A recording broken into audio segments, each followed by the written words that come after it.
Hey, folks, we got not Dutch Schultz, we got Bill Schultz, okay? He's not related to the gangster I was working with Meyer Lansky. First time to the call. Welcome, buddy. What part of the neck of the woods you're in?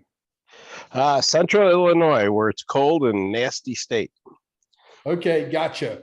And then we got Gina back for a second time. We got Razor in a group call for the first time. And we got Marino in New York. And I think you could guess where I'm from, right? I'm from Costa Rica, but originally I'm New York, New Jersey. I'm both. So anyway, guys, welcome to the call. By the way, guys, if you're just coming onto our call for the first time, the first time you see our videos, go down below, hit the Quantum Financial Systems Manual. Don't forget to join our Telegram group. We're going quantum. We're never going back. Okay, you don't have a choice, and you're not going to be in fiat anymore. So, Marino, how you doing, buddy? I know you got a lot of questions today. Yes, great. And we had a little better weather today, so I'm happy. We get every 2 or 3 days, we get rain in New York. I don't know what the heck's going on around here. We got rid of Cuomo and it rains, so. Well, We'll come to Oregon where it rains 9 months of the year. Oh, great. Yeah. We're in New York. We're in New York, Marino. Right at the border of New York and New Jersey in a county called Rockland, Westchester. I border Westchester, New Jersey, and then I'm in Rockland County. I grew up in Syracuse, west side of Syracuse. All right, that's like 2 hours, 2.5 hours, Syracuse. Yeah, I'm down. They call it the Hudson Valley where I am. I lived in Florida. They tried to call me a Yankee. I said, I was born in Jacksonville Naval Air Station, and I was raised in upstate Central New York. That makes me a Yankee-raised rebel. It means I went to better schools. Yeah, my family all came out of Brooklyn, and they scattered from Brooklyn in the rough days of the 50s, early 60s into New Jersey and other places. So I lived in Stony Brook for about 6 months in '79, Central Islip area, stuff like that. oh, it's real nice up there. Yeah. So you guys are all XRP investors. I just met Razor because he runs a Telegram group. As a matter of fact, we're going to link his Telegram group down below. Don't forget to send that to me, Razor. And it has to do with med beds. So I said, okay, yeah, we're definitely two brothers from another mother, and birds of a feather, as they say, flock together, right? Bottom line is they're all XRP investors. I met Razor, like I said, somebody sent me his Telegram group. I joined it, and he's got like 600 people. I think we got like 50 new people there for you, right? In the last couple of days. Yeah, something like that. Yeah. Cool. I cool. don't keep that close a track of numbers. It's about the quality, not the quantity. Absolutely. Cool. Hallelujah to that. And so you can't meet me and not buy XRP. If you meet me, if you want to get along with me, you're going to have to buy XRP. So he bought XRP. So congratulations. Yeah. and I'm sure it's going to require therapy somewhere down the line. Probably. or the med bed. The med bed will take care of it all. Take care of it all. Exactly. Marino, you got some questions. Yeah, I'm ready, buddy. All right. So is it worth trying to do any kind of diversification in the tokens? And if it is, how would you go to find good tokens, or is it worth just keep loading up on their XRP and deal with that later? Well, it's funny you asked that question specifically because I always told my wife, I'm so convinced on XRP, but there's an old saying, happy wife, happy life, right? And so the bottom line is we're diversified in about 48, 49 different tokens. And we're heavy on XRP. We're like 85% XRP, and we got, hundreds of thousands of these things. And we bought in, way early when it was like 0.00 in a number, And to answer your question, which tokens you're saying, which ones to invest in besides XRP? If you're going to diversify, how do you flush out the bad and good ones if you're going to diversify? Well, the one thing, you join our group. That's first and foremost. You join our group, you're going to get the most incredible education of your life. Sometimes it's true and sometimes it isn't. They say the best things in life are free. In this case, it is. Okay, so we give you a Quantum Financial Systems Manual. You could spend conservatively, 2 months, 3 months in there, and 3 hours a day. And it's very elementary. All these videos are all scattered all over the internet. We just put it in a nice little neat package and, you know, in a chronological elementary order where the average person, doesn't matter whether they're in 8th grade or 9th grade, or if they're a 75-year-old grandmother, you go through the videos, you're going to know what it is. But VeChain definitely comes to mind. Why? VeChain is right now under 5 cents. And VeChain is going to track everything that moves on Earth and authenticates. If you bought a bottle of wine, or if you want to know, for example, that this is really WD-40, it will authenticate it. Okay. It's on a blockchain, okay? And you'll know whether you have a real one or if you don't have the real one. So it's going to cause all companies out there that are in manufacturing to capitulate. Why? Because otherwise your competitors are going to eat you alive. If you have a real product that needs authenticity, you're going to go to VeChain. You have no choice. Now, VeChain's been around for about 8 years. It's been, you know, it's a matured asset. My thing is this: we also own, not to brag, but we also own hundreds of thousands of VeChains. So I say, okay, we got VeChain, we're staking it. We also earned something called VeThor. Okay, so we've earned well over 120,000 VeThors at this point, and we got somebody else joining us. That's great. So, but anyway, the bottom line is VeChain is a project that I think can go to, conservatively, when XRP goes to 50,000 or 100,000, VeChain could easily be worth 50 or 100 bucks. So if you got 100,000 or 300,000 or 500,000 of these things, and they're worth 50 bucks, say, let's take the middle number, you could relax and not even touch all the other stuff. You understand? But me personally, if I could have my cake and eat it too, and my wife said, you know what, I think you're right. Let's take everything and move it over into XRP. I would do that in a second. I'm going to lock down the room, by the way, so nobody else can come in. Okay, so you understand? So there are a lot of projects out there that will survive. Now, I don't agree with Brad Garlinghouse that 99% are going to go away. Yes, the vast majority of them are going to go away, but I don't think the number is going to be 99%. I think it will be more like probably 94, 95% will go away. You know, so I think there's going to be maybe 150, 200 tokens that have real case values where they solve a problem or they solve multiple problems, like in the case of XRP. Does that make sense? Yes. So do you focus only on Stellar and Flare tokens, or do you just Stellar and Flare? If you were an early adapter of XRP, for every one XRP you own, you're going to get, I think the snapshot was not this past December, but the previous December 12th at midnight. For every one you get 1.1 Stellar. So if you have, for example, 100,000 XRP, you're going to get a little more than 100,000 Stellars. Okay. Oh, wow. And that's coming. So if you miss that boat, you miss that boat, but you'll still be able to buy it when it's on the open market. And we expect that project is going to be very, very valuable. And I think that's the reason why, for example, Ethereum is scared and shit in their pants. And they should be. All right. So one of the things I think might be good, I mean, especially being a newbie, and I'm a newbie as well, but talking about, because you keep talking about the blockchain, which, by the way, I just have to show you guys this block. Darren had a necklace made. I don't know if you can see it. It's a blockchain. He went and had this made for me. Great. Because he says, well, if anything, you got some gold on your neck, you know, hopefully this turns out. I'm like, okay. But I think maybe, Mel, if you talked about what the blockchain actually is, maybe a little bit how it works. Yeah, sure. It's basically like an electronic ledger on steroids. In other words, if I'm sending, let's say, $10,000 to Marino because he wants to sell me his, I don't know, 1996 Ford F-50, okay? Ford F-150, for example. And I agreed to pay him $10,000, the blockchain has to match. In other words, if there's one block that doesn't agree, the transaction does not go through. You cannot finagle the bagel, like I always like to say.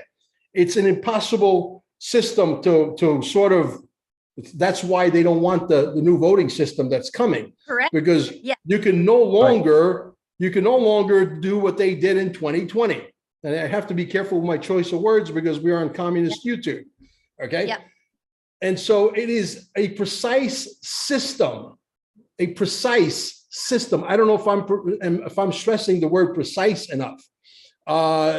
There's no way, like you could go on the internet and watch videos, basic videos, like blockchain, made easy, whatever. You just go punch in some things that you'll watch some videos that are very elementary nature, which I do believe we have in our manual as well, that explain that in elementary terms. But yes, all the blockchains have to be exact. So when I send them that $10,000, okay, if somebody tries to hack the blockchain and say that, he's getting $20,000 and there's one block that doesn't agree with the rest of the blocks, the transaction gets kicked back and nobody gets ripped off. That's why it's called a trustless system. That's why we're not going to need a big government anymore, because we're going to have a trustless system. This is why all the backlash that's going on right now, they want to fight us because they are about to lose their power and we are about to get off the damn treadmill for the first time ever.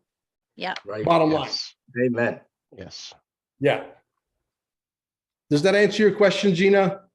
Yeah, I actually wanted, because I'm going to be sharing this video with friends that aren't necessarily familiar with cryptocurrency. And Darren has been really great helping me and explaining it to me, but I wanted somebody that's not me to explain it, right? Absolutely, sure. Marino, you have another one? Yeah, let me give you a little follow-up in that line. From what I understand, the XRP that you have is on the blockchain ledger, and the wallets are just peeking into that. But I've been hesitant to try and set up multiple wallets because each wallet is going to hold either 10 XRP or 1 XLM at a minimum off, that you'll lose the 1 XLM, the XRP, you get some of it back. So why is that? That I haven't been able to figure out. Okay, I'm gonna explain that in layman's terms. I know exactly what you're talking about, I think. If I'm wrong, you let me know. Let's say, for example, you want to use a software wallet like Exodus.io. They used to have a rule. They used to have, let's say, for example, you have 100,000 and 20 XRP, for example. I'm using that number specifically for a reason so I can make it simple, stupid, right? Not that you guys are stupid. You guys will understand this. So you have 100,000 plus 20 XRP. That wallet is basically saying, in order for the wallet to be activated, we're keeping 20 of your XRP. However, if the day comes where XRP becomes $50,000, you're not going to keep 20 of my XRP because I'll be personally driving up to the Exodus.io offices and they're not going to like me too much. You know what I mean? They might keep a fraction of a fraction of a fraction where it maybe costs maybe $50 or $100. That's reasonable, right? Or maybe even $500. That's reasonable. But you're not going to take 20 XRP that are worth, $50,000 each. The hell with you, right? That's why I've been hesitating to do it. But if I do 50, if you put it on your hardware wallet, you keep all of it. It's all yours. No kidding. That's the advantage. Oh, I was wondering.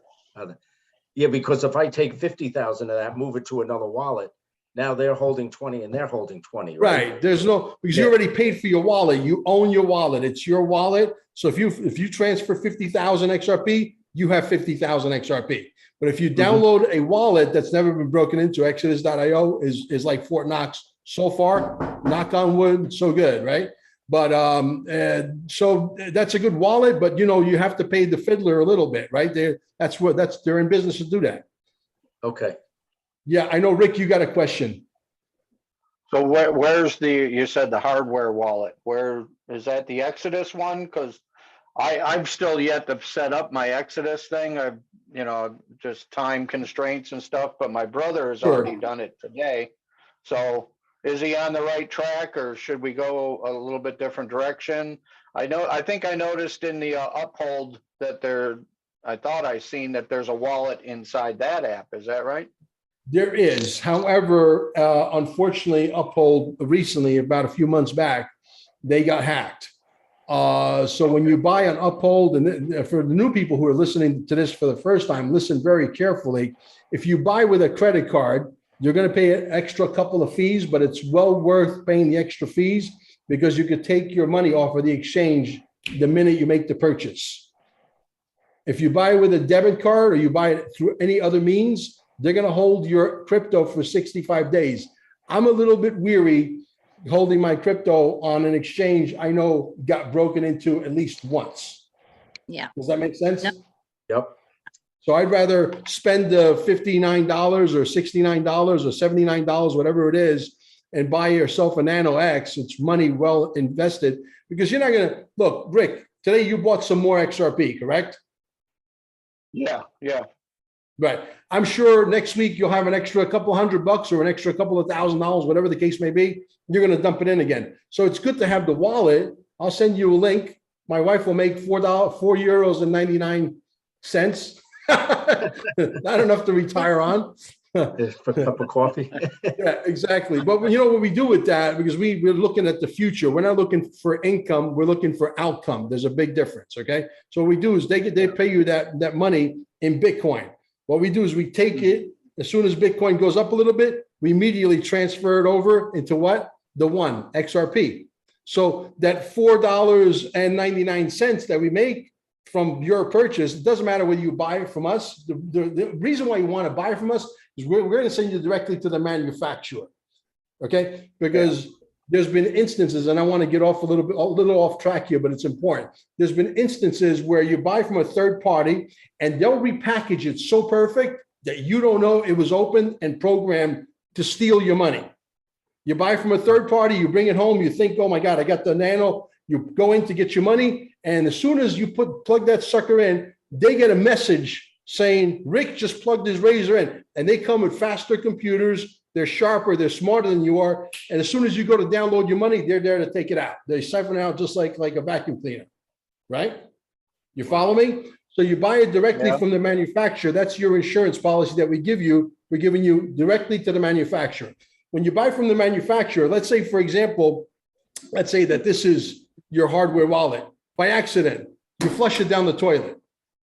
You don't have a hardware wallet anymore. People think, oh my God, I lost all my money. No, you don't, because you're connected to the Live app, right? You just buy another wallet. You connect in with your passwords and your key phrases, and boom, you restore the money on your next wallet. Not a big deal. Now, is that kind of the same thing as that QFS card there that Mark Z talked about that'll come with the GCRRV? They describe some sort of little thicker than the normal credit, debit card and everything else, but about the same size, with all this security implementations in it and stuff like that. It sounds like the same sort of thing, but yeah, somebody stealing the money, they're going to have to be faster than a 45 ACP. And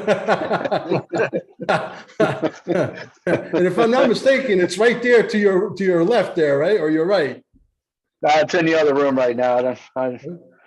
There's plenty of stuff around here. I got a sign outside my door on the back patio. It says that door you kicked in was locked for your protection, not mine. It's got a picture of an AR on it. Yeah, I used to let everybody know I was carrying and I was a badass. I don't want to use it, but if I have to, I will. And nobody ever messes with you when you walk around with not one gun, but two guns, one strapped to your ankle as a backup, right? So, yeah. But anyway, yeah, no, I think that answers your question, right, Marino? Yeah, let me give you a follow-up to that. Sure. I'm a little confused on these hardware, these, Sure. what do you call them, cold storage or hardware wallets? Cold storage. There's like Exodus uses one company, Trezor or something, and I happen to end up having my stuff in the Atomic wallet, which doesn't use any. Why can't I just buy a Nano and use it anyway? Do you have to load like the wallet into it as an app, or how does that work? The only problem, because we're not quite there yet. The maturity of the market's still not there. And so when you buy all these different wallets, like for example, a Nano X will give you like about 150 different tokens that you can put on there. Now, when you take into account that there's 14,000 and change different tokens, if you buy tokens that are outside that, so you have to take other precautions to put it on different wallets, whether they be software wallets or what have you. Like the Sum wallet is a wallet that's pretty stable and pretty strong, never been hacked into. Okay. What do you call it? Sun wallet? Sum. It's I think it's XXUM. XUMM. That's the one. Yeah. It's either a Yeah. double X or a double M, one of those. Yeah, because when I talk to the one, it says, oh, we don't support any hardware wallets. The other one says, oh, we only support the Trezor one. And I didn't quite understand what they mean by that. Like, do you have to actually load their app on it, or they Yeah, just I mean, don't have look, any that's software to way, communicate with? that's exactly the reason why we put the room together, because not everybody has all the answers, you know? My wife, Yeah. because she's a computer geek, she might have more answers than most, but even for her, it's a learning experience because there's people like Nina in the room, there's other people in the room like Madi. They all have a different piece of the puzzle. And when we put the network together, like I say, we may, individually have 100 IQ, but when you put 5,000 people in one room with 100 IQ, we're pretty damn brilliant. You know what I mean? Because everybody brings a little piece. And so now we're figuring out this crazy maze that we're all involved because we know it's coming. We don't want to get left behind. So if someone's got my money out there, I want my money, right? Right. That's why we put the network together to make it very strong. Okay. Okay. So should I tell my brother to hold off on the Exodus thing? Because here's what happened. I started telling him about this, telling him about you, Mel, and everything. And I sent you his contact thing for for Telegram and everything. And he says, well, I only got a little over $100 left. My phone bill's coming at the end of the month. And I said, go for it. I said, I'll cover your phone bill at the end of the month when I got my money coming in and stuff like that. So he basically jumped in, took the $100 and opened up the Uphold thing. He should have $100 worth of XRP and that. And maybe at the end of the month or the beginning of the month when all my money comes in at once, because I'm almost exhausted right now, except for a little bit of cash from my son-in-law who's renting the fifth wheel on my property. That comes in like every week, but that's not a lot, mind you, maybe let's say $100 a week, so right now for the past couple of days, I got 130 cash in my wallet, but that don't do me no good because it's 47 miles to the bank to even drop that off. So, wow. And diesel out here is $5.35 a gallon. Wow. Yeah, it's crazy. Yeah, well, It's not thanks. even that bad in New York. Thanks to Let's Go Brandon.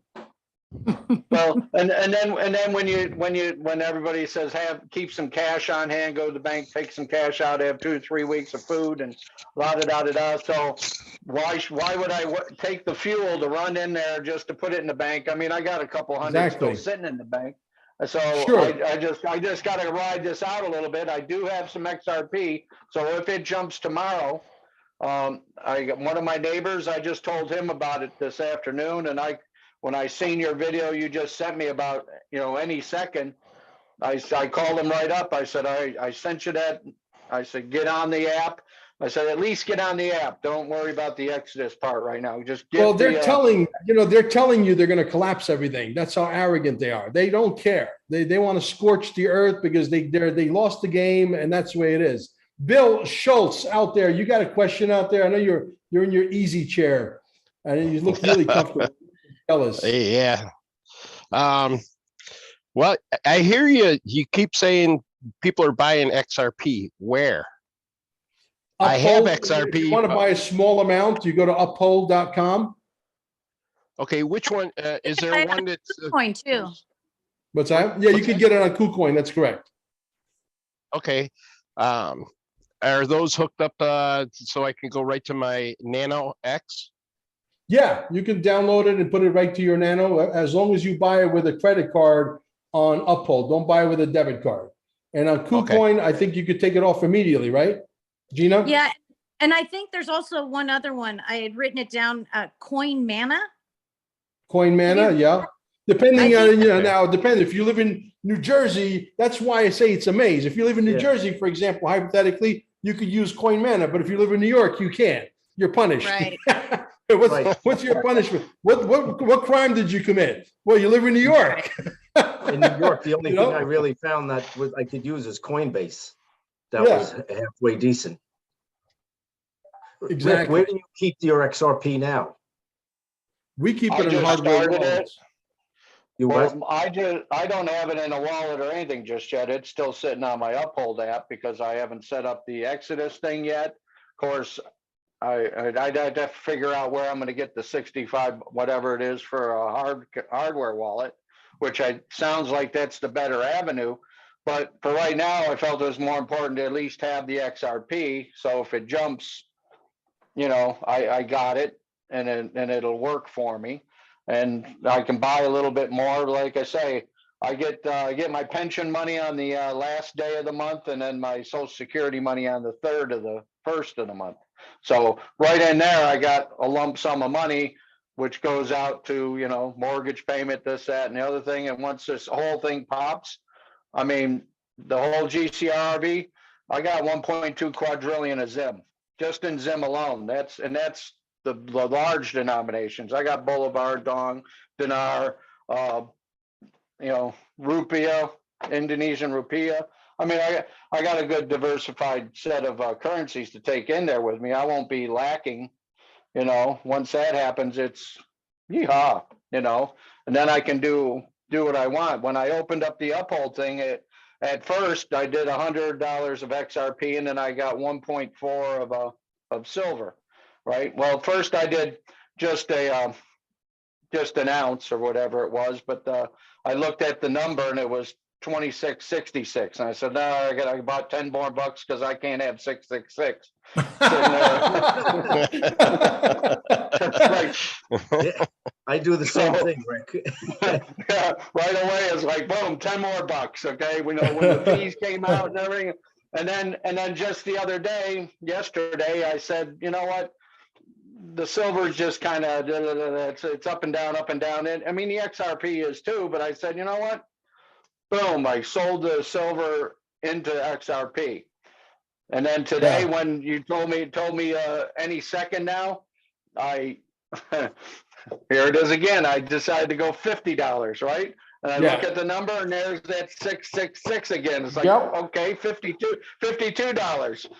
Well, here's the thing, when they give an executive order to a guy that potentially, and I'm starting to really steer this way, is either a clone or a drone or a robot to sign, the thing is about to come crashing down. You might still take another month, might still take another 2 months, but it's coming.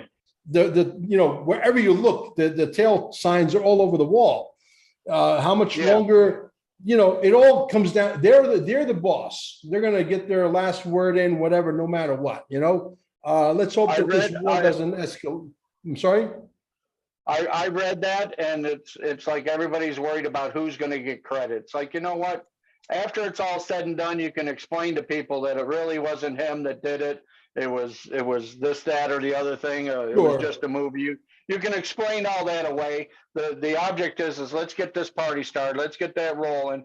But in the wording, it sounded like that was the release of those funds was the farmers, the prosperity, all those large groups which go before us, and that's going to kick things off. It might take 3 or 5 days or whatever, but and some of these people have been waiting since 9/11 for this. So it's called Gesara, Nesara. You heard President Trump yesterday. I can't believe those guys got called in. Right? That was great. Did you see it? Oh my God, loved it. Every bit of it. He's like, we're coming back, but under a different form. I'm like, holy shit! Can anybody say Gesara, Nesara? Hallelujah! Right? Unbelievable. Did you hear all the comms that he was dropping when he was talking to those guys? I mean, absolutely. When they were talking about music, and he's talking about his songs, and then he says something about, we'll be right back, and he just all the words. Hold on, I'm coming. Oh my gosh! I was like, please, God, now I can't wait. Exactly. Well, Putin announced that they're going. They're Gesara. They're forgiving debts to the Ukrainians and everything else. That I just read an intel on one of my channels that debt forgiveness for the Ukrainian people and all this stuff happening. And the narrative was centered around the Ukraine, not Russia as a whole, but it was Ukraine. And Gina said it perfect. This is not even a war. This is a military special ops operation. Okay. They're Exactly. going in, doing surgical strikes on labs that are trying to create things that can kill us all or make us very sick so that we need to buy their petroleum-based drugs. You know, these are psychopaths. And we got to clean this all up. And people think, you know, we could just snap our fingers and they're all gone. It doesn't work that way. There's hundreds of thousands of these people. You know what I mean? And I didn't listen to the video or anything, but there's a Chinese guy sitting there saying, so tell us about these US biolabs in the Ukraine and everything, you know, and you can just hear it. It's like, you've been hammering us about the Wuhan thing and, oh, wow, looky here, you know, there you, we had one lab. You got what, like 300 and something now and counting, you know? oh yeah. Well, I have written down that Russia now has returned back to the gold standard, and they no longer are subject to Basel III, and they also got rid of the 20% VAT tax on buying precious metals. Yeah, exactly. Things are shifting fast. Yeah. Yeah. And they're saying, if you want to buy our oil, we're not taking your euros. You can pay us. They want rubles. Yeah. So I think they're switching over first. We can always fix this thing. We could send in Dutch Schultz over here, you know, the gangster that works for Meyer Lansky, and just that's it, you know. We'll have a sit down and that's it. What do you think, Bill? Send the bagman over. Exactly. You know, Yeah, I send told the bagman. on one of my videos. I don't know if you guys got a chance to watch the one with Sophia Loren and my lawyer. My lawyer, Mr. Schultz. You probably didn't hear about it, but my lawyer in Miami was the lawyer for Meyer Lansky. Wow. Yeah, and my lawyer was Sicilian. Usually, it's a Sicilian gangster with a Jewish lawyer, not a Jewish gangster with a Sicilian lawyer. Well, Mel, I got one for you. Yeah, they say if you're gonna, I'm sorry, go ahead. They say if you're gonna get divorced, you get a female Jewish lawyer. There you go. They'll take You're you a to guy. the So Mel, I got one for you. When I was in Italy back in the 80s, the gangsters killed a bunch of politicians down in Sicily.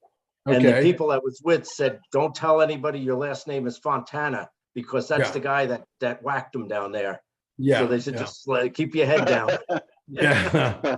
Yeah, no, it's crazy there. It really is. It's I can understand, because somebody who's really ambitious and that gets stuck on that island, and their only form of really, if you're going to go after the big money, you know, is either you have a choice to sell cannolis or be a gangster. I can understand why a lot of people choose that lifestyle, you know, because listen, there's a cannoli shop and a pizza shop every freaking 29 feet, because they all have 4 kids. The kids don't want to think outside the box. They're raised making cannolis and pizzas and espresso and cappuccino. And so when they grow up, now you got 4 new shops opening up, and then they each have 4 kids, and, you know, just like multi-level marketing, next thing you know, you got 100,000 cannoli shops, you know. I'm saying you can't make any money doing that. From a gangster point of view, I think I'd corner the cannoli market. But, you know, there's one of the gangsters who's still at large. He's not at large. He's paying people off to maybe look the other way. He's very, very rich. In this town where I was born, which is called Milazzo with double Z, Milazzo, Sicily, there is a refinery. Well, guess what? The guy that is at large is getting paid off that refinery for the last, you know, 35 years. He's making, you know, $450 million a year. He could pay off a lot of people with $450 million a year to look the other way. When they were looking for Tortorina, which was the biggest gangster ever, for 23 years, they can't find them on an island that's slightly bigger than Honolulu. Give me a break.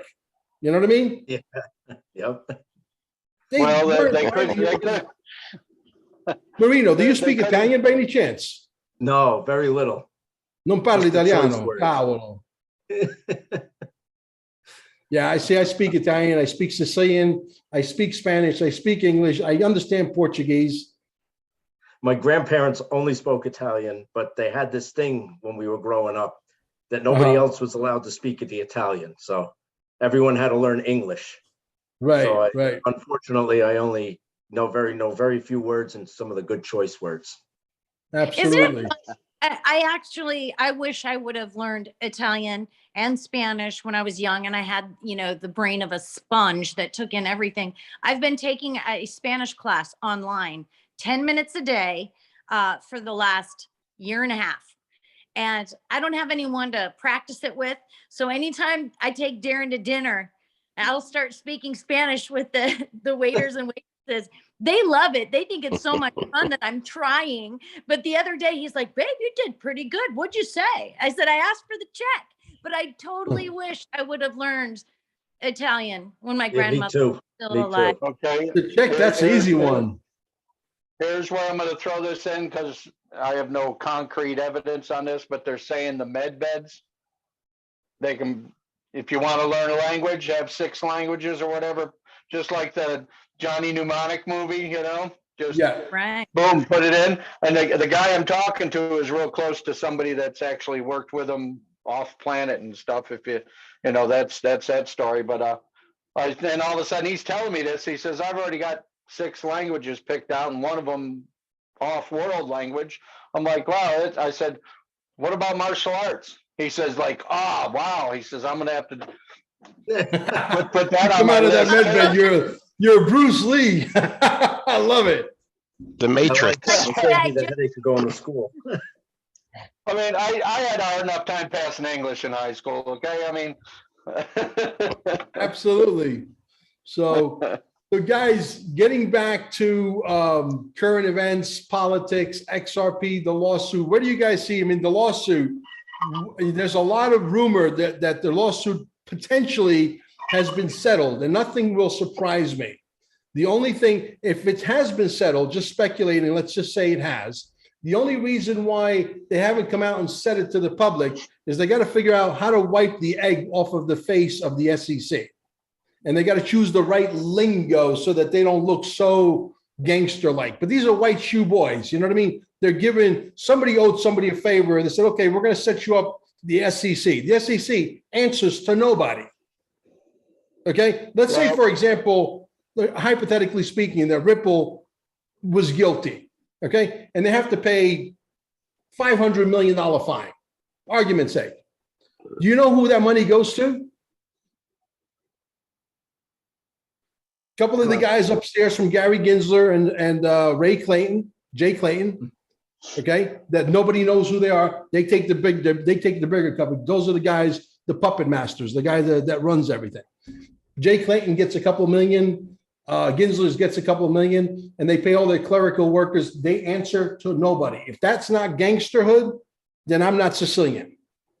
Right. I'm sorry. Well, going back to XRP and should we diversify in other cryptocurrencies, like Marina was talking about, the one thing that I know is XRP is under no government encumbrances, if you will. They belong to no financial institutions. However, like Bank of America, and there's a couple other companies that use or have partnerships with XRP Ripple. But I think that's huge. As far as the lawsuit, I don't know if it's settled yet or not. We kind of talked about that on our last call together, that it might be. And it's just kind of being held in place until things can catch up and Trump can come in and we can get Nesara, Gesara, and everything can be the right time, the perfect storm. Exactly. And talk about the storm, that's what Trump's been talking about since the beginning is the storm. So I think, like Marina was saying, as far as diversifying, I think instead of focusing on buying too many things, just keep in mind, there's only a certain amount of XRP in supply, right? Bingo. Yes. And you have to realize, so Ripple just recently, and I don't remember which day this was, but I know that they decided to put 800 million in escrow. Now, you guys, I'm sure, are familiar with what escrow is, right? So, but what are they holding it for? That is the question that I have that I haven't been able to get the answer to. So they're holding it in escrow, but for what? Okay, So they- I'm going to try to answer that for you, and this is pure speculation on my part, but I think it's plausible and it makes a lot of sense. The IRS is going to be gone, or it's already on its way out. Okay, the building's boarded up. We talked this ad nauseum, et cetera. The Federal Reserve is gone, is going to go away. Okay, so what's left? The few good people that are part of the IRS, in my opinion, are going to be merged with the Treasury. Because XRP, the value of XRP, each token, they already know. The people upstairs, they know to the penny how much it's going to be worth 2 years, 3 years down the road. They know to the penny. For example, hypothetically speaking, let's say that number is 100,000 per XRP. They already know it's 100,000 per XRP. So by merging Ripple with the Treasury, what happens? The IMF goes away, the Federal Reserve goes away, the IRS goes away, and Ripple and the Treasury become what?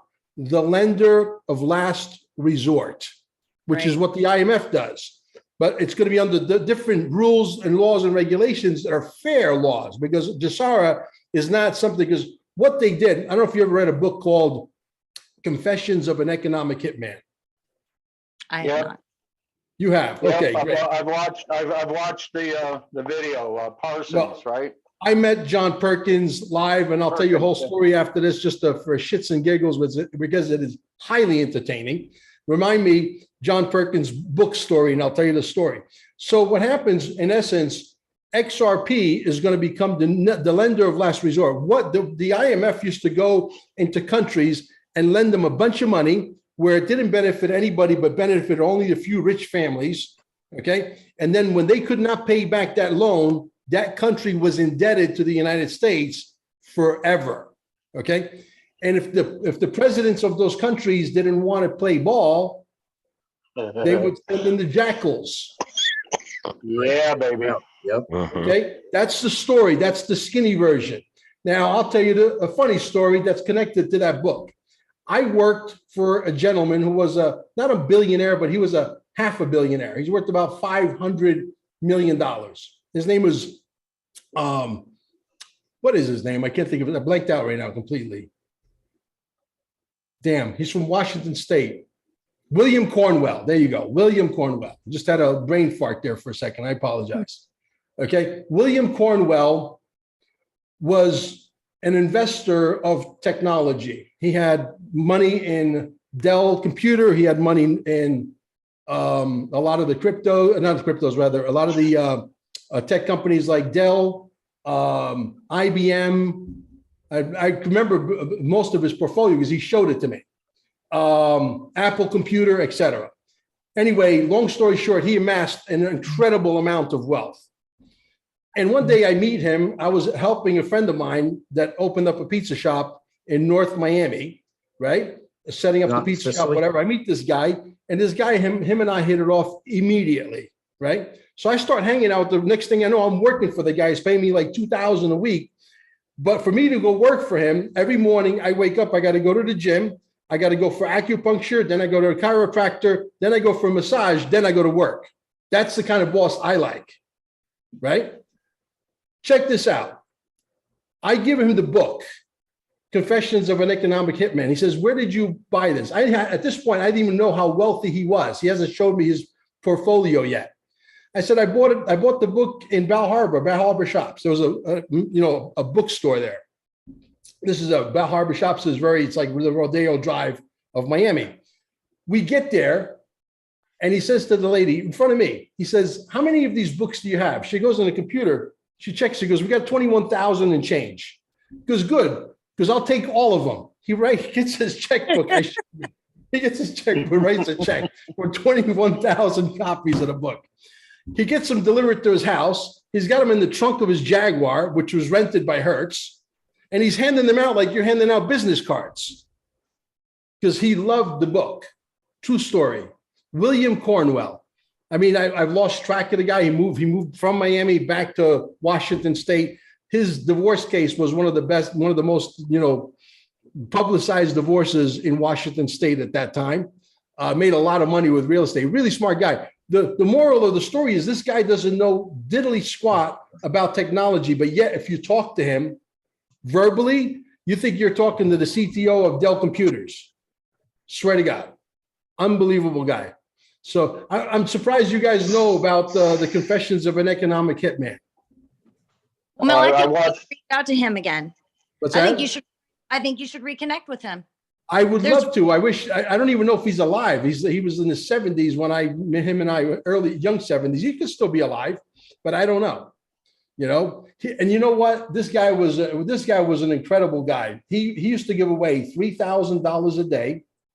Anybody, if he hears somebody needs money, he'll just hand out the money. I'm at the chiropractor. Remember I told you every morning I have to go to the chiropractor, the gym, acupuncture, all of that stuff. I'm sitting in the chiropractor's office, and this lady is selling all these trinkets and things out of a box made in China, all junk. And she's crying to her mother on the phone, says, if I don't come up with $3,000 for rent, he goes, by the end of today, they're going to evict me. She didn't even finish saying it. And William was counting the freaking money and just handed it to her. I love And it. he lived by these principles that were so weird, but he says, Mel, he goes, I can't give it away fast enough. He goes, as fast as I give it away, it comes back tenfold. You know, I think that's a very special characteristic in a person. It's one of the things I love about my husband. We don't have a ton of money. We're not multimillionaires or anything, but he makes a good living. But anytime, as far as like tipping, like the gas station attendant here in Oregon, we don't pump our own gas. We're not allowed to, Okay. right? So we have attendants that do it for us. He tips those guys all the time. The coffee barista, you know, wherever we go, it's so nice to see that. And you know what? It's because it makes you feel good that you do it, because you're doing it knowing that those people might need that $5 that day or that $20 that day. It's such a good, I love hearing that story, because you spread that love and you pay it forward. It's such a great way to be. He was an amazing guy. William Cornwell is an amazing guy. My mom was really good friends with him too. And one day we went to Stefano's pizza shop, and he had all this pizza left over. He goes, what are you doing with this pizza? He goes, we're going to throw it away. He goes, don't throw it away. He goes, heat it up. We'll take it with us. We put it in the trunk of his car, and we drove to Miami, and we went underneath the bridge where all the homeless people are. And he's giving everybody the pizza. That's the kind of guy he was. And next thing you know, I'm looking at him, and he's handing away with the slices of pizza. He's handing away $100 bills to everybody. Bing, bing, bing. People are like flocking to him, like, you know, unbelievable. I said, William, not for nothing. A lot of these people says they have drug problems. You know, you give them money, they're going to do the wrong thing with it. I said, it's a good thing that we feed them, but don't give them money. He goes, no, it's okay, Mel, it's okay. But he was very, very spiritual kind of person. I never met anybody like that in my life. So, Amen. yeah. So I think that's I'm basically getting to the moral stories. I think that's the kind of guys that William Cornwell was, or probably still is if he's still alive, is the kind of people that I think are going to come out of this, you know, transformation of wealth, this whole thing that's about to happen, that a lot of people are going to come into a lot of money. You know, it's not going to be all about us. It's going to be about, you know, helping as many people as possible. But you got to do it, you know, smart, because you can't just give people money that don't want to do anything with it. You know what I mean? They're just going to squander it. You know, you got to let them. Or not only that, but you also have people like, for instance, I love my mom dearly, but she's not a financial wizard. And she was saying, well, you know, if you guys are doing so good on crypto, maybe I should get in on it. And so we were trying to explain it to her. You know, she's in her 70s, healthy, sweet, but she doesn't understand it. And Darren finally just said, you know what, Mom? Here's what we're going to do. We're going to do so well with it that you don't have to invest any of your money in it. And when we have the money, we'll just take care of you. And exactly. She was like, Simple. Okay. Okay. Yeah. Well, you know, you'll be able to stake your money. A lot of people are going to be able to live very comfortable because they have so much. Like my wife has accumulated so much XRP, she'll never have to invest. She'll never have to touch the principal, because look, if you got I was just telling this to somebody today. So if you got $1 billion worth of XRP, and there's going to be a lot of people in our room, they're going to have way more than that. But if you got $1 billion worth of XRP and you're getting one half of 1% every month, that's $5 million a month. Right. You know, how many sushi dinners can you have? How many steak dinners can you have? You can't even spend you have to hire people like me. I have a PhD in spending money. I'll show you how to spend it all. You know? I got one of those too. Yeah, I'm sure. You'll be buying some more guns. Here's what happened when I started this whole GCRRV, and remember I told you about the first set I bought, and I found out what it might be worth, which was just a stupid number, an old Intel. And I said, well, I already doubled my money if I could sell it for that much. But I bought $20 billion Zim notes for $39.99, right? Mhm. And then the second time I bought another 20, it was 43 or 44. And then the last time I did this 3 different times, and the third time it was $65. But I'd carry them around with me. I go up to the restaurant or I'm out and about and I start talking to people and I just kind of mentioned something. We went down to Kingman to Chipotle. We're waiting in line and there's this young couple behind me and my buddy and they were with their nephew and I just kind of said something, you know, that referenced that things are going to get better and everything. So then I start saying, do you know about, you know, this, that, or other? I just lead them right up to it and so I can get a sense of everything. And I said, you know what? Here, I got a copy of the gifting letter, which is notarized with my name on it. And I hand them a $20 billion Zim note. They said, what's this? I said, well, right now, that's just a piece of paper. I said, but it might be worth a lot of money in this thing coming up. Give me your phone number. I can send you intel. This is over a year ago now, right? Mhm. I said, otherwise, it'll just be an amusing story later. You know? Exactly. And I Well, I got follow- over 60 people on my text messages that I send out the GCR update and give them intel and Nice. to let them know that we're moving along, we're getting closer, and it's going to change their lives. They, Oh, you know, absolutely. they might not do a project. Who knows? Yeah. So You know, you guys follow a guy by the name of Mr. Trumptastic by any chance? He's a Yep. Japanese fellow. He's really, Yep, he's he's on really it. big on, you know, the RV and the dinars and all of that. And so I've been following him a lot lately. As a matter of fact, I just interviewed him about a week ago. Really cool guy. He's really smart when it comes to the Zims and the dinars and all that stuff. He's really up to speed as to what's going on. He thinks it's going to happen any day. I was just watching an interview with him today. He thinks Yep. it's like literally around the corner. I hope he's right. He's in our owners admin group channel. We got a channel just for the owners and admin so they can talk amongst ourselves without all the chatter going on. And he's Right. in that. And yeah, he's on all the other channels. We share his stuff and everything. That's funny So, you say yeah. that because I have an XRP lounge bar for my admins because they need to get when with the stuff we're dealing like right now. I've become pretty popular. They tell me, at least, not that that's not my intent, but that's what they're telling me. And there are people, scam artists, cloning, you know, coming in. I had a guy today contacted me. I'm looking at the name. I got Mel Carmine contacting Mel Carmine. You know what I'm saying? So you're talking to You know, yourself again. Before you wrap up tonight, one of the things I wanted to say, because on our talk the other night, we were talking about how the media lies, how it's all full of shit, and we're tired of hearing the lies. Here's how I know that XRP is spot on and it's going to the moon. To just today, an article popped up on my phone, and I think it was Yahoo Finance. And it says, XRP is struggling to stay above the key support number of whatever the number was. It's really struggling. And I thought, they're trying to scare people into selling so that there's more available for those big boys to buy. Absolutely. You know? Right. Absolutely. Right. That's all this So is. crazy. Yeah, that's all this is. JP Morgan was telling people not to buy cryptos 3 years ago. Yep. And while they were telling people not to buy and they dragged the price down 42% in 2 days, they were buying it like it was going out of style.